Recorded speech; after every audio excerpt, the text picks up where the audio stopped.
안녕하세요. 백두산 금융연구소의 백두산입니다. 5월 13일 목요일 아침 9시 15분입니다.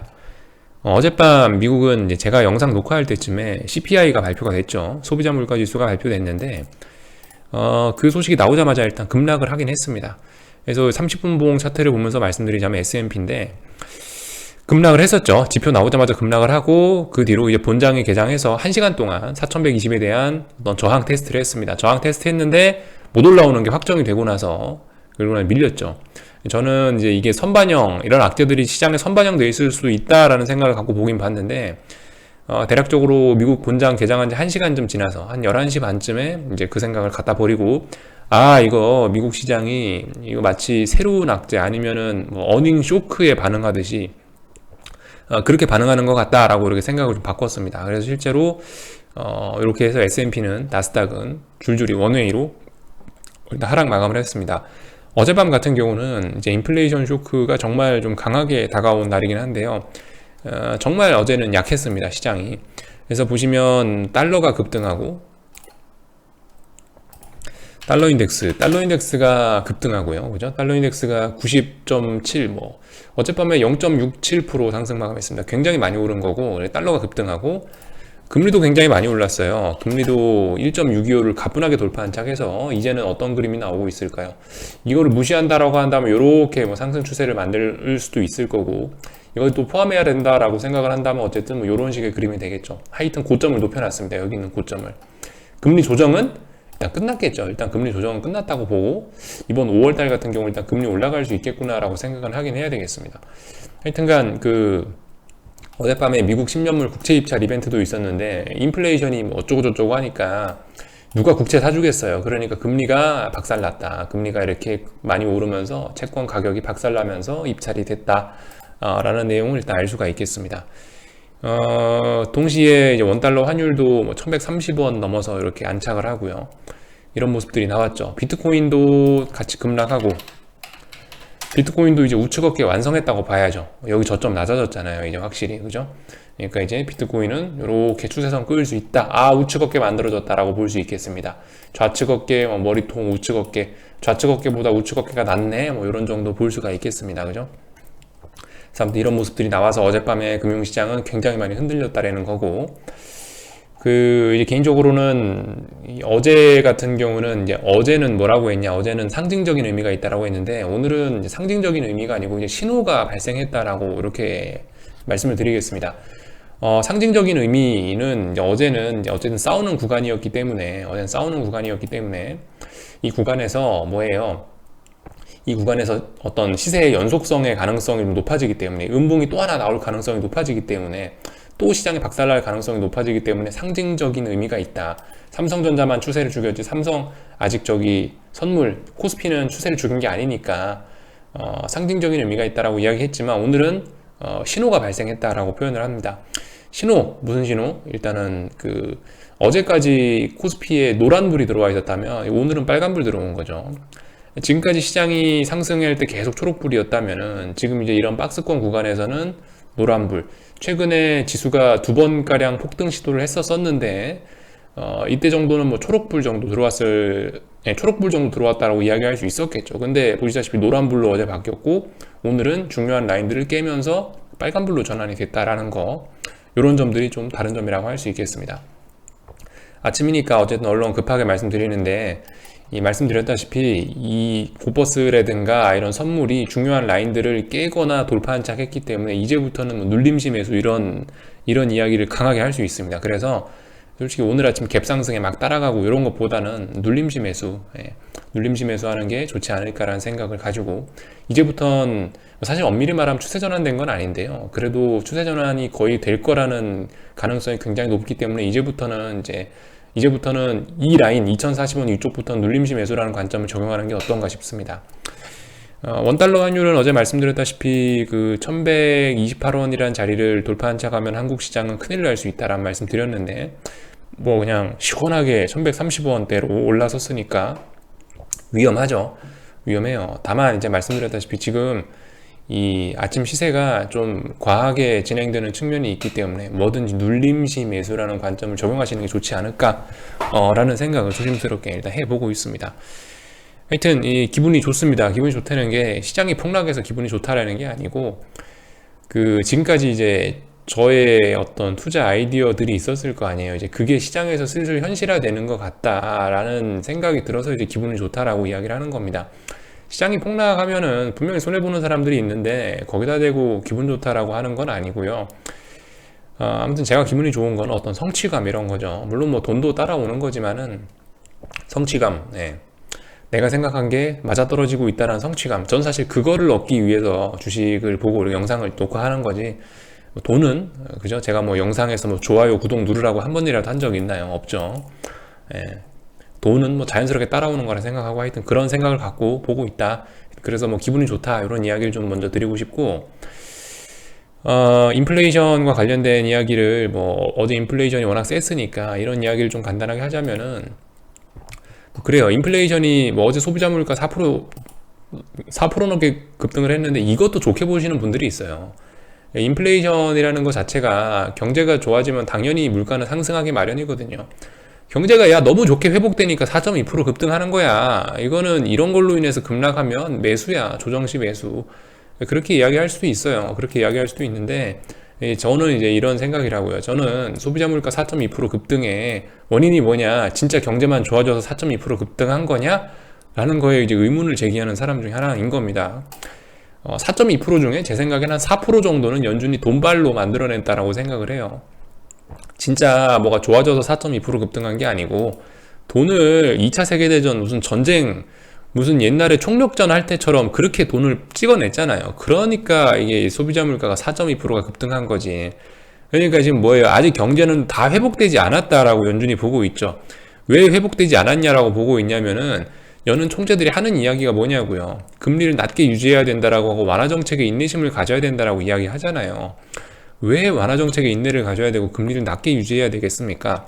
경제가 안 좋으니까, 실물이 아직 덜 살아났으니까, 고용시장이 아직 안 좋으니까, 그렇기 때문에 더 완화를 해야 된다라고 주장하고 있는데, 근데 이제 완화하면 이제 이 금융시장에 문제가 좀 발생할 수 있게 되는 것들, 이런 것들이 좀 문제가 되는 거죠. 하여튼 그래서 아무튼 경제는 좀 덜 살아나고 있는데 인플레이션 공포가 지금 이렇게 살아난다라고 하면 뭐겠어요? 스태그플레이션 가능성이 있는 겁니다. 그죠? 물가 상승과 경제의 불황이 같이 나타나는 스태그플레이션 가능성, 최악의 스태그플레이션 가능성도 지금 대두가 되고 있는 겁니다. 그래서 좀 주의해야 된다라는 거고, 그 와중에 이제 말씀드렸다시피 금융경기만 돈발로 뜨겁게 날아올랐기 때문에 실물과의 키가 굉장히 안 맞다. 실물이 올라와서 금융시장의 키를 맞추기보다는 금융이 내려와서 실물의 키를 맞추지 않겠느냐.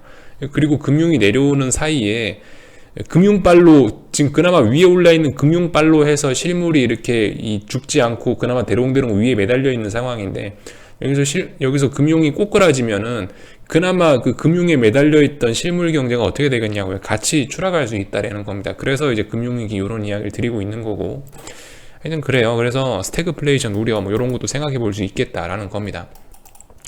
뭐 일각에서 뭐 일시적인 뭐 현상이다라고 뭐 하긴 하는데요.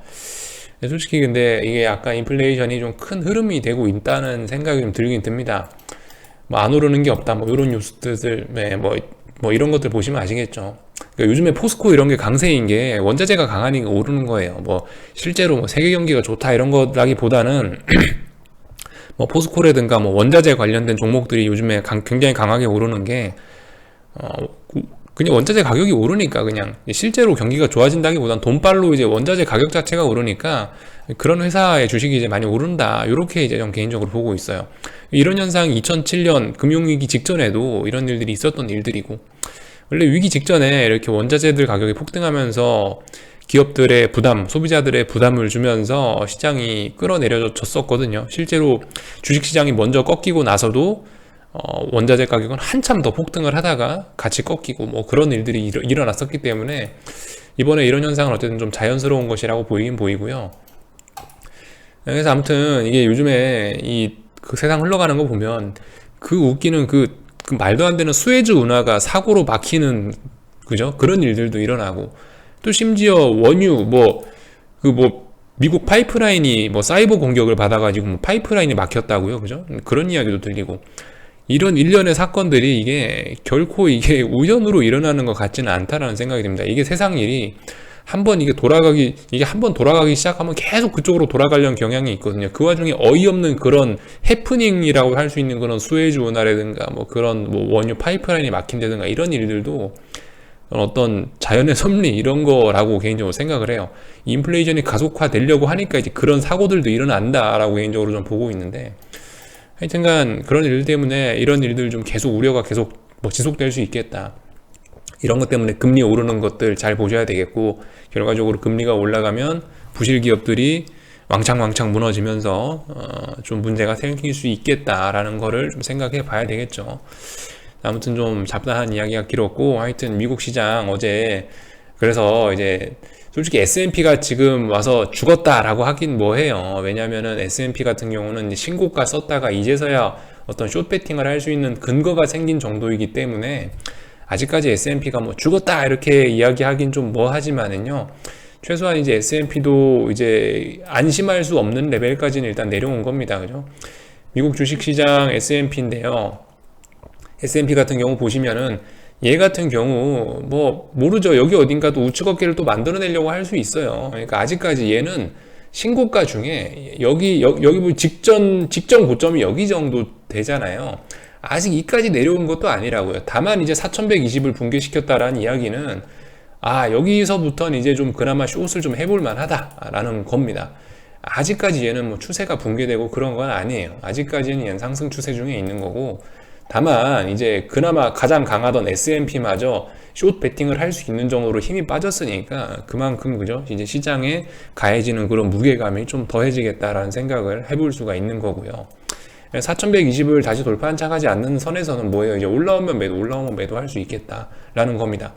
뭐 목표치는 뭐 대략적으로 여기 있는 뭐 전고점 자리 뭐 이런 자리까지 일단 볼 수 있겠죠. 일단 뭐 단기적인 지지선이 있는 자리는 대략적으로 여기라고 볼 수 있겠습니다. 변동성 지수하고 좀 같이 봐야 될 필요가 있긴 있겠는데요. 지금 S&P 같은 경우는 대략적으로 이 변동성 지수가 박스권의 움직임들 보통 보이는데, 대략적으로 여기 아니면은 여기 정도까지 올라갈 수는 있습니다. 근데 지금 보시면 현재 27이죠. 27에서 이게 지금 30대 아니면 30대에서 꺾이거나 아니면 37대까지 올라가서 꺾일 수도 있어요. 하여튼 지금 같은 경우는 일단 S&P는 조금 더 하락할 여지는 남아 있습니다. 그냥 시원하게 좀 더 하락할 여지는 남아 있는데, 이게 여기까지 와서 여기까지 하락할지 아니면 여기까지 하락할지는 아직 알 수가 없다. 변동성 지수 보면은 위쪽으로 목표치가 조금 더 남아서 S&P 같은 경우는 좀 더 빠질 그런 것들이 남아 있다. 좀 더 빠질 공간이 남아 있다. 뭐 최근에 좀 시원하게 빠졌는데 조금 더 빠질 수 있다. S&P 그리고 차트 보시면은 이게 지금 볼린저 밴드를 짠 거거든요. 요거 보면 되겠죠. 일봉으로 보시면요, 지금 볼린저 밴드를 쬐어요. 볼린저 밴드를 아래쪽으로 찍고 나가는 거기 때문에 굉장히 강력한 힘이 나온 거거든요. 그래서 S&P 같은 경우 아무튼 글쎄요, 단기적으로 뭐 이렇게 양봉이 좀 튀어나올 수 있을지 모르겠지만 일단은 뭐 조금 더 빠질 수 있다. 왜냐, 빅스 이런 거 보니까 그런 이야기 좀 드리고요. 그죠? 빅스가 결과적으로 시장이 반등할 때 항상 보시면은 이 빅스 같은 게 끝을 찍고 나서 반등하잖아요. 빅스가 시원하게 한번 시세를 줘야 다시 시장이 안정되는 경향이 있잖아요. 그죠? 그러니까 아직까지는 풋옵션이 제가 봤을 때는 한 번 정도 더 날아갈 여지가 있다고요. 이제 그런 이야기를 좀 말씀드린 거고. 근데 그 여지가 요까지만 올라가고 말 건지 아니면 요까지 올라가고 말 건지 그건 알 수 없다라는 거. 나스닥 같은 경우는 뭐 말씀드렸다시피 이제 뭐 13,800 붕괴된 이후부터 이제 박스권 안으로 들어와 있죠. 어제 같은 경우는 이 박스권의 절반 정도 자리가 13,080 정도 되는 자리였는데 이것도 붕괴시켰고요. 하여튼 그렇습니다. 뭐 잘 진행되고 있어요. 하여튼 근데 전 어젯밤에 뭐 미국 시장의 S&P가 붕괴됐다라는 의미도 중요하지만 뭐 달러라든가 금리가 크게 움직였다라는 것도 굉장히 더 중요하게 같이 바라보고 있는 부분입니다. 그런 부분도 좀 신경 쓰셨으면 좋겠고, 원자재들 그죠? 계속 강해요. 추세가 쉽게 꺾이지 않아요. 원자재들은 계속 더 올라갈 수 있어요. 그 와중에 뭐 포스코라든가 뭐 하여튼 원자재 상승에 의해서 움직이는 종목들은 조금 더 갈 수도 있을 거다라는 이야기는 일단 뭐 드리겠습니다. 그렇지만 이런 게 계속 올라가면 지금까지 주도주라고 했던 반도체, 뭐 제약 이런 친구들은 안 좋을 수 있겠죠. 시장 자체는 안 좋을 수 있겠다. 이런 이야기 드리고요. 아무튼 오늘 한국 같은 경우는 뭐 보시다시피 이렇게 좀 반등이 좀 올라올 수 있습니다. 그렇지만 일단 2040원 돌파 안착됐던 가정하에 이제 눌림시 한번 매수 들어가 보자고요. 눌림시 매수 2040원까지 방금 전에 딱 터치했었네요. 고버스는. 그러니까 이런 자리에서 눌림시 한번 매수해 보는 게 어떻겠냐 이런 전략 말씀드리고, 뭐 코스닥 시장 같은 경우는 뭐 말씀드렸다시피 뭐 거의 뭐 하락연자로 진행될 가능성이 높아지고 있고요. 그죠? 코스피 같은 경우 변동성 지수가 아직까지 상승할 여지가 좀 많이 남아 있긴 한데요. 근데 일단 오늘 여기서 음봉으로 마감이 되게 되면 일단 별로 좋지는 않아 보이겠습니다. 그죠? 코스피 변동성 같은 경우는 보통 박스권이 뭐 여기 정도 한 31 아니면 37 정도까지 이렇게 올라갈 수는 있긴 한데, 코스피 같은 경우는 어쨌든 위쪽으로 아직 풋옵션들이 날아갈 어떤 목표치들은 굉장히 많이 남았습니다. 사실 어제 대만 이런 거 보셨잖아요. 대만 이런 거 보시면은 이게 그 코스피는 빠진 것도 아니에요. 그죠? 코스피는 빠진 것도 아닌데 더 날아갈 여지는 분명히 있긴 있는데, 아무튼 지금 여기서 무조건 이까지 간다라는 이야기를 하는 게 아니고요. 잘 보긴 봐야 됩니다. 이 주변에서 한 2, 3거래일 동안 못 넘어가면 또 다시 빅스는 죽는 거예요. 이런 점들도 생각하셔야 되겠고, 또 하나 이제 보셔야 될 점이 그리고 오늘 이렇게 되는 이유를 생각을 해보셔야 될 게, 이게 오늘 만기일이잖아요. 한국은 어쨌든 만기일이기 때문에 이렇게 제한적인 시세가 나오고 있는 거다라고 생각할 수도 있습니다. 그래서 두 가지 가능성이 있겠죠. 여기쯤에서 적당히 뭐 빅스 24, 뭐 22, 24 이 정도 부근에서 개기다가 그냥 여기서 죽을지, 아니면은 이제 만기 끝나고 나서 제한이 풀리면서 요 31, 37까지 올라갈지 뭐 놓고 봐야 되겠다라는 이야기 일단 드리겠습니다. 근데 뭐 보니까 분위기 심상치는 않죠. 예.